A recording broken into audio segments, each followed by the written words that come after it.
Anfang des Jahres hat Tudor die Kooperation mit dem Schweizer Segelregatta-Team Alinghi Red Bull Racing bekannt gegeben.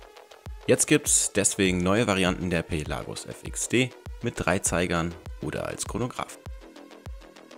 Wir haben uns die Modelle genauer angeschaut und vergleichen sie auch mit der Pelagos FXD Marine Nationale, auf der die Neuheiten basieren.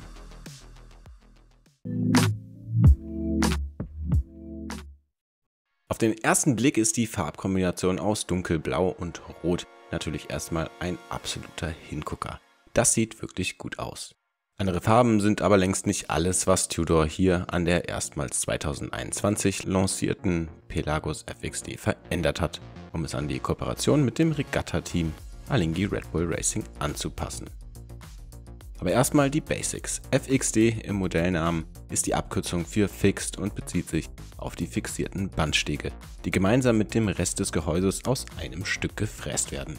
Das Grundmodell wurde in Zusammenarbeit mit der französischen Marine Nationale entwickelt, genauer gesagt dem Kommando Hubert. Ihr Gehäuse besteht aus Titan, was besonders hart und leicht ist. Die fixierten Bandstege waren eine der Anforderungen der Spezialeinheit, um die Uhr besonders robust zu machen. Tatsächlich geht die Zusammenarbeit von Tudor und der Marine Nationale viele Jahre zurück. So richtig offiziell wurde sie aber erst 2021 gemacht.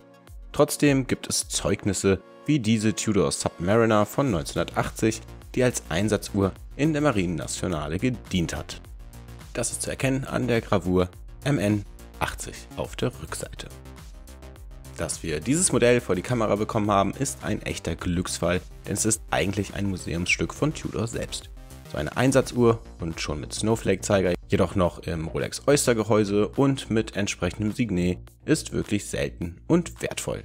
Leider ist es ein Leergehäuse, das heißt, das Uhrwerk wurde entfernt, weswegen sich die Zeiger nicht bewegen. Die Tudor Submariner ist im Endeffekt sowas wie die Grundlage für die etwas eigenständigeren Designs der Black Bay, aber natürlich auch von der Pelagos, die ja eigentlich die moderne und professionelle Taucheruhr von Tudor ist. Klar also, dass auch die Marine Nationale auf die Pelagos als Grundlage für ihre Einsatzuhr setzt. Auch die Pelagos FXD bekommt die entsprechende Gravur auf der Rückseite.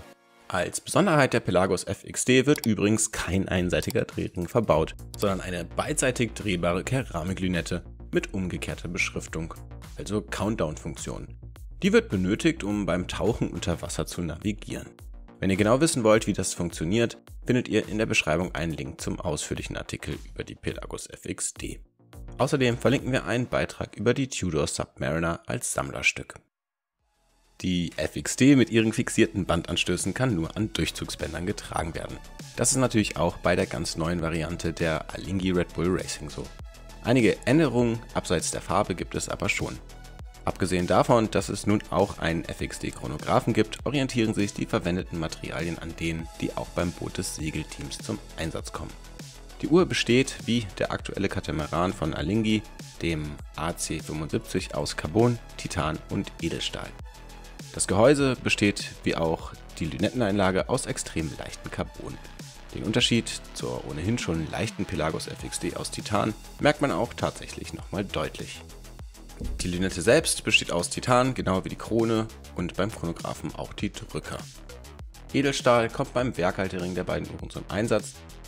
Bei der 3-Zeiger-Variante handelt es sich um das Manufakturwerk MT5602 mit Wolframrotor, Silizium-Spiralfeder, Chronometer-Zertifizierung bei der COSC und einer Gangreserve von 70 Stunden.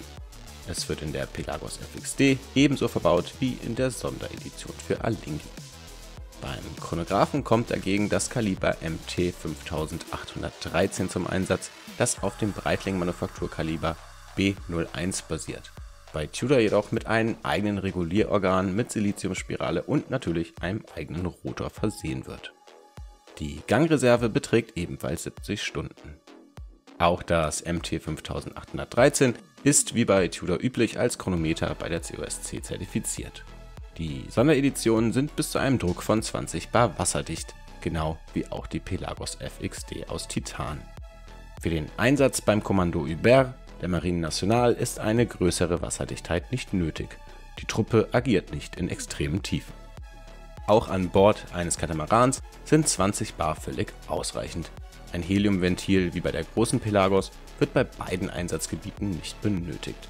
Dementsprechend auch keine einseitig drehbare Lünette zur Messung der Tauchzeit. Die Pelagos FXD Modelle, die auf die Anzeige der Zeit begrenzt sind, haben einen Durchmesser von 42 mm, beim Chronographen sind es 43 mm. Das Red Bull aus Alinghi Red Bull Racing positioniert Tudor prominent auf der 12. Das kommt längst nicht bei jedem gut an. Red Bull gilt mit seinen zahlreichen Sponsorings im Extremsport als Synonym für Action und darum geht es eben auch bei Alinghi und bei Tudor. Die Zusammenarbeit ist damit also verständlich. Die Preise betragen 3.590 bzw. 4.960 €. Die Pelagos FXD der Hauptkollektion, also mit Titangehäuse, dagegen kostet inzwischen glatte 4.000 €. Lasst uns gerne einen Daumen nach oben und ein Abo da, wenn euch das Video gefallen hat. Und schaut euch auch unsere anderen Videos an. Vielen Dank fürs Zuschauen.